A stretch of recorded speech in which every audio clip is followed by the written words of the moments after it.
spring. Ako nga pala si Joy, isa akong clerk sa isang di gaanong sikat na kumpanya. Nag-iisa na lang akong namumuhay. Wala na kasi akong nanay at tatay. Iniwan na rin ako ni Lola. Oo, mahirap ang ganitong klaseng buhay. Yung wala kang kasama sa bahay. Wala kang kasabay kumain. Nakikisabay lang sa iba sa selebrasyon ng Pasko at Bagong Taon.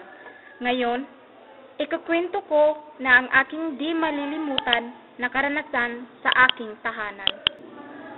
August 9, 2010, kaarawan ko noon. Nagtataka ako bakit wala man lang nakaalala sa aking birthday. 8:30 p.m., umuwi ako galing work. Walang sumabay sa akin. Naglakad ako nung bigla kong nakita si Roy, kababata ko. Hi, Roy! Oy, Jay, kamusta? Eto, pagod sa trabaho. Ikaw? Ito, maraming ginagawa. Wala ka bang naalala? Kaarawan ko yun eh. Ngayon. Maulan ako, Jay. May gagawin pa kasi ako eh. Ingat ka. Sandali lang! Parang ang weird. Dati-rati naman, binabati niya ako agad ah. Nakauwi na ako ng bahay. I turned on the light. Nang biglang may sumigaw ng Happy birthday, Joy! Gulat na gulat ako sa aking mga nakita. Ang daming pagkain. Nagpapaputok pa sila ng party poppers. Akala ko ba naman nakalimutan niya na ang birthday ko? Makakalimutan ba naman namin ang birthday ng napakabait naming kaibigan? Salamat sa inyo ha. Teka, asa na ba si Roy? Andito ako, Joy. Ay, salamat sa cake ha. Salamat po sa pagpunta at maraming salamat. Wala yon. Happy birthday. Nagpa-party pa kami hanggang tumagal ng 11 p.m. Umuwi na ang mga kasama ko at ako na lang ang natira sa bahay. Napag-isipan kong mag-computer 12 p.m. Bakit di pa ako inaantok? Itinuloy ko na lang ang aking pagko-computer.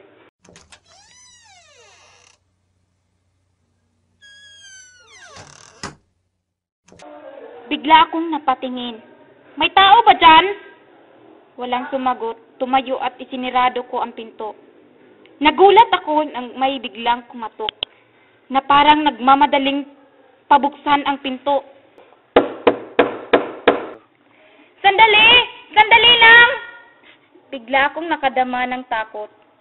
Nang mapansin kong walang tao sa labas, nanlamig ako ng sobra. Isinirado ko agad ang pinto. Hindi. Nagmamalikmata lang ako. Pagod lang to. Mabuti pang magpahinga na ako. Pumunta na ako sa kwarto at umupo muna sa kama. Napadami yata ako ng kain ah. Psst. Lalo akong nanginig nung narinig ko yun. Sino yan? Biglang nag-brown out. Nasaan na ba ang flashlight? Nitora. Pinalashlight ko ang buong kwarto.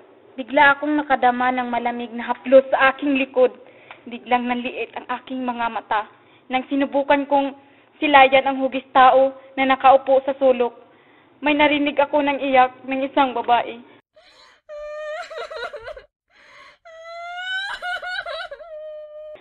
Pumilis ang tibok ng puso ko. Tumayo ang mga balahibo ko. Nang sinubukan kong iharap ang flashlight sa kanya, dahan-dahan siyang humarap at sumigaw.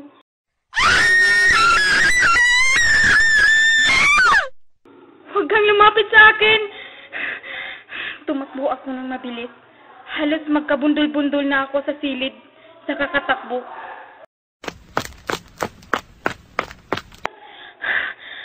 Kung gusto mo ng katahimikan, aalis ako dito sa bahay na to.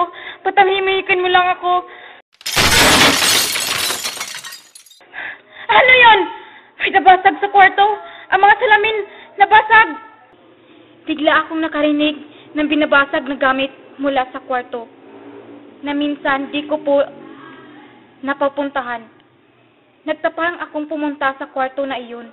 Naisip ko na may gustong ipahiwatig ang multong nagparamdam sa akin sa kwarto na iyon.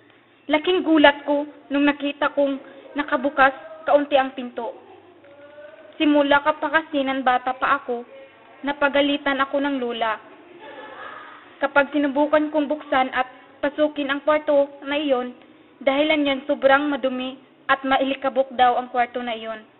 Sinunod ko siya kahit di ako naniniwala.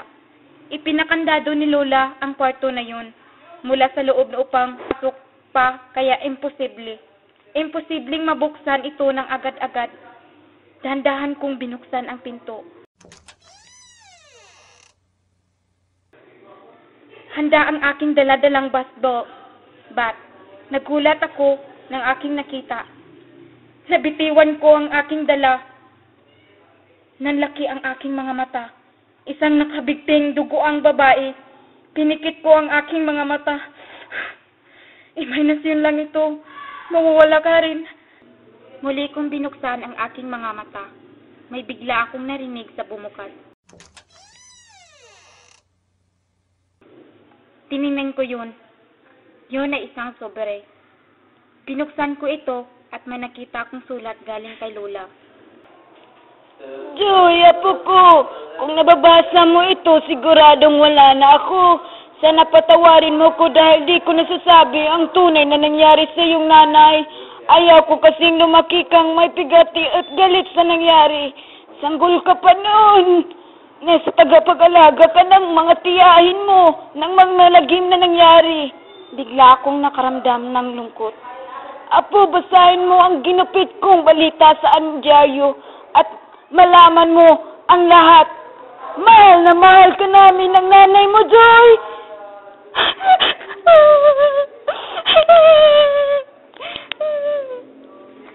August 13, 1955. May isang babaeng walang awang pinatay dito minsan sa bahay na ito. Ninakaw lahat ng kagamitan maliban na lang sa isang drawer na nakalagay mismo sa kwarto ng babae. Sinaksaksa na ng 10 bisis at binitay hanggang sa mamatay. Napaiyak ako sa nabasa. Dapat pala naging masaya ako sa nangyari ngayon. Dahil kahit papaano, nagparamdam at nagpakita sa akin ng ilang bisis ang aking ina.